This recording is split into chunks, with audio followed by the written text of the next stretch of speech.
Today I'm gonna show you how I put together this floral roof, but before we jump into the modeling, let me first back up a little and show you where the whole idea came from, because once you understand the concept, the roof will just make a whole lot more sense.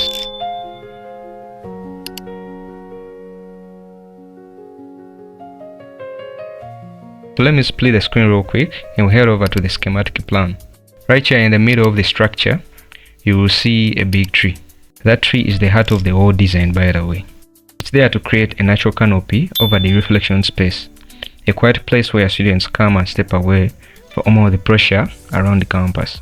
Remember, I forgot to tell you, this is a student's project for which the task at hand was to create a space where students can come and step away from the day-to-day routine around campus. I wanted it to feel like a space where students could actually enjoy, relax, hang out, and take a break from everyday stress around campus. Firstly, you have the business hall, where students can come and sell their commodities to generate themselves some little money. You've got the guild's offices that are aiming at harboring the students' governing body, and we've got the male and female washrooms directly connected to the changing rooms within the gym. I think that's a clever way to do that. This is the art room, and next to it we have the students' communal hall, where students come and gather. Lastly, we have the restaurant paired right up with the kitchen. Alright, so the core concept for the project was porosity. That's why you're seeing different hyperbolic entry points all around the whole structure. And I would want these students to come in very freely through the spaces. There won't be no check-ins, no askaris.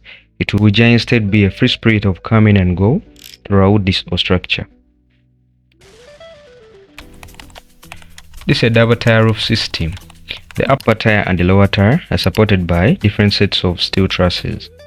As you're seeing, this is the upper tier and supported by this set of trusses, and yet the lower tier 2 is also supported by this set of smaller steel trusses. If we switch over to the elevation, you will see the tree reaching right through the center of the roof. Everything comes all together on one reinforced concrete ring beam that will help to carry the roof load all around the whole building. That connection between the building and nature is what really brings the whole biofriendly concept to life. I think you're seeing it. So these petals themselves will be designed in real life using GFRC, which stands for glass fiber reinforced concrete. GFRC is more lighter and more malleable than regular concrete. Actually, it's 75% lighter than the usual concrete people use on structure systems. So it can help us achieve the petal design in practice and in real life. Now let's get into the modeling of the roof. We're gonna hop over to the plan view, hit Shift A on the keyboard and add a plane. And this is the plane we finally used to design this whole roof. Next, throw a loop cut onto it, grab the top vertices and lay them, then go over to the bottom, select the lower vertices and lay them as well. That leaves you with only the middle vertices. Select the vertex, pull it and stretch it out to meet the edge of the beam. You can turn on snapping with a shortcut Shift Tab on the keyboard. Then you snap it very well on the edge of this beam. Stretch it out by about 2.5 meters, and that will be our overhang of this whole roof. Now we've got our profile line that we'll need to build the rest of the roof. But before we keep it moving, firstly let me go and duplicate all these lines and place them on each and every wall that will help us set out the structure. So I'm gonna duplicate this line and place it on each and every wall that radiates from the middle point of the structure. And you will see how it will help us while separating the roof tiers, the top and the lower tier.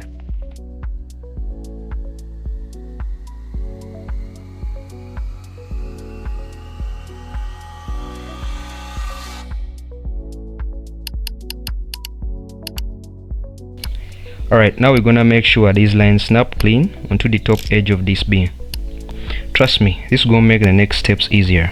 Now go back to the top view and select the line we started with. Press tab to jump into the edit mode, then hit Ctrl R to add a loop cut. Slide the loop cut over and snap it right onto the edge of this inner beam. Once done, switch over to the elevation view. Grab the next vertex we just created and pull it up about 2.5 meters. So this point is going to become our turning point, because remember our roof powers both inward and outward. Now let's reposition this line. Let me move it right to the point where we're going to start spinning to create the entire roof. Press tab and go to edit mode, then select the spinning tool. It's right here. You will see two icons pop up. Pick the first one and then start rotating the profile. As it spins, you can already see the roof shell starting to take shape.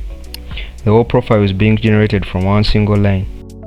Now you can notice that we have created two main circular edges on this roof, the outer circumference edge and then this inner circumference edge, creating a turning point to our roof.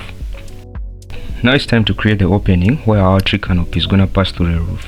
Since this inner edge already gives us that inward sloping profile that creates the valley, we're going to use it as our guide. Firstly, add a loop cut around the inner edge.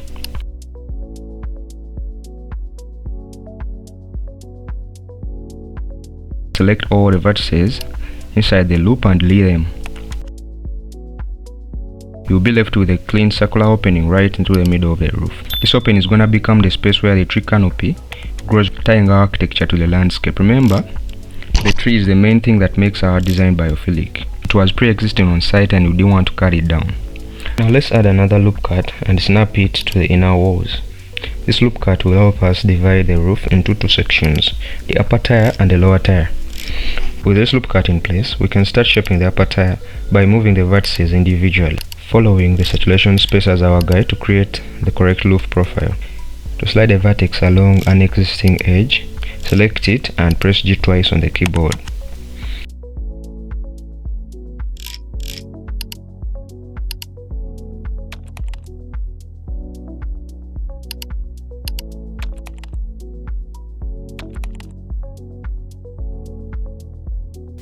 If you want to move the vertex freely instead, simply press G once on the keyboard and position it anywhere you would need. Next, let's add one more other loop cut. Just like before, we snap this onto the inner walls that define the saturation path. Once it's in place, continue adjusting the vertices one by one. If you need several vertices to line up perfectly, select them all and press SX0. What this does, it scales them to 0 on the x-axis, aligning them neatly on the y-axis. As you can see, the overall roof form is already beginning to take shape. Now repeat the same process for the remaining vertices. Select each, press G twice to slide it along the edge. Fine-tune the positions until everything flows smoothly. For some vertices, you might want them to align up with another vertex. The easiest way to do that is by using vertex snapping. Just come up here to the snap options, change the snapping mode to vertex. Then select your vertex, move it, and snap it directly onto the vertex you would want to align with. This gives you the same result as selecting the vertex and press SX0 to align them perfectly on the y-axis. It's the same process.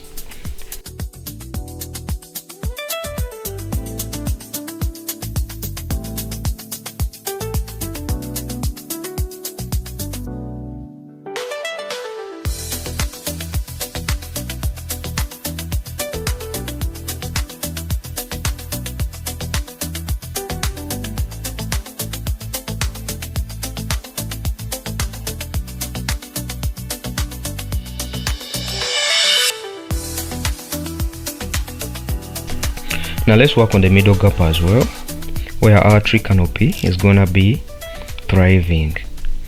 The goal here is to align all these vertices as neatly as possible. We use the same process we've been using. Select them and press SX0 to align them perfectly on the y-axis, and then repeat the process for the next one as well, just like that. At this stage, we are mainly trying to achieve the clean roof profile, so don't hesitate to make all the small adjustments that you would find necessary. Let me quickly fix this section.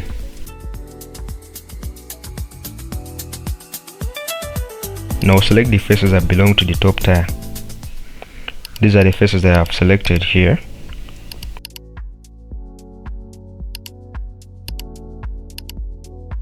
While you're still in the edit mode, press P on the keyboard and choose selection to separate them from the lower tier.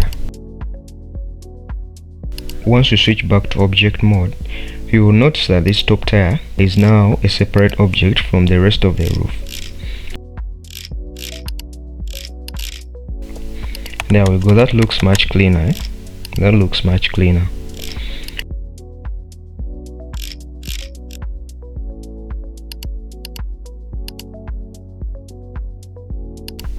If you compare this with our reference roof, you can see that the profile is coming together really well. Let's work on these middle vertices as well. Select them and stretch them out so that they align up with these surrounding vertices. Create a cleaner and a consistent roof profile. Once they are in position, press SY0 to align them perfectly along the x-axis. As you can see, the roof is starting to look much more cleaner. This roof would most likely include a stormwater gutter to collect rainwater. We can model the gutter later by adding it along the roof profile, but for now, let's focus on finishing the remaining roof.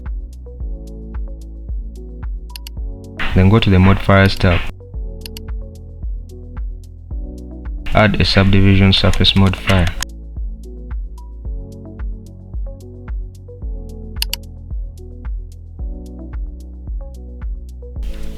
Increase the subdivision level to 3. You're noticing that the roof is becoming much more cleaner and smooth, although it also shrinks slightly. To restore the shape, and select these vertices, press S and then 2 to scale them up. Let me continue adjusting the profile where necessary until the curves match the reference. For some areas, we may want to scale them down instead. In that case, press S and then 0.5 to reduce their size and fine-tune the overall form.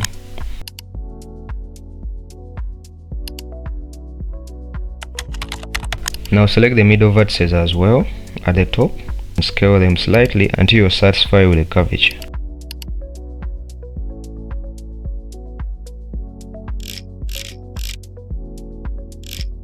If you want the loop edge look sharper, press Ctrl R and add another loop cut. Slide it closer to the edge and you get a much crisper corner after subdivision.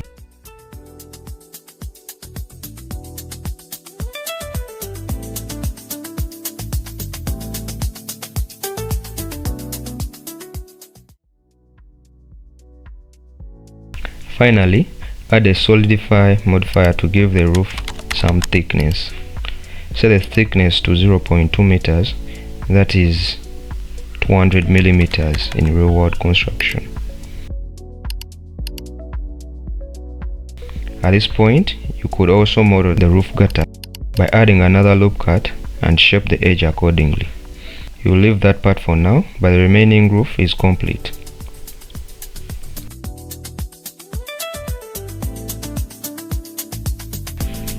Now let's go exactly to the lower tires and also do the same process. Add the solidify modifier. Adjust the thickness to 200 millimeters. Add a subdivision surface modifier by pressing Ctrl 3 on the keyboard. That adds a subdivision of 3 levels. So now our roof is complete and we are just remaining to model the trusses.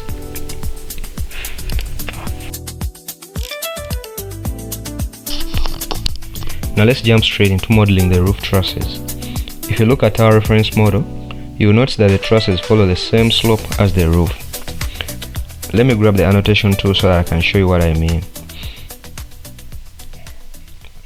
The roof sits directly on the top of the trusses, allowing rainwater to drain evenly down both sides. That's exactly why I mentioned adding gutters earlier, ideally to collect all the runoff. Switch to edge mode, add a loop cut and slide it to snap with a beam edge.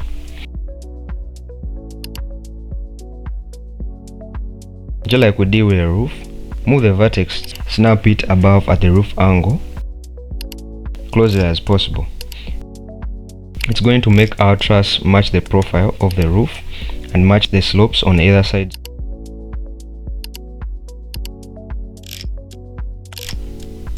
Press Shift H just to make things easier. Press Shift H to isolate the objects. That gives you a cleaner workspace to fine tune the shape very well.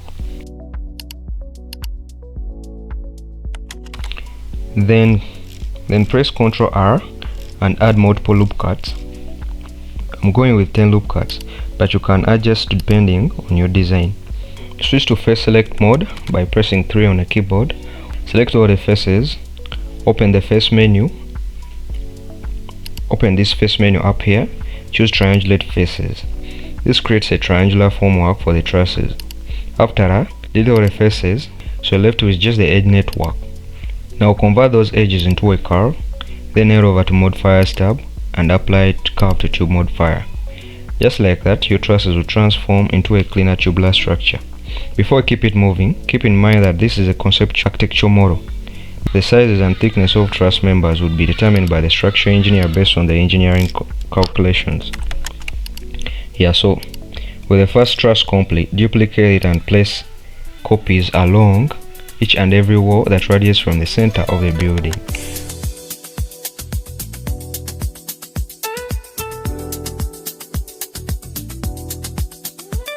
We repeat the same workflow for the lower trusses and the lower tier as well. We now have a complete roof set with our GFRC roof, and structural trusses are supported.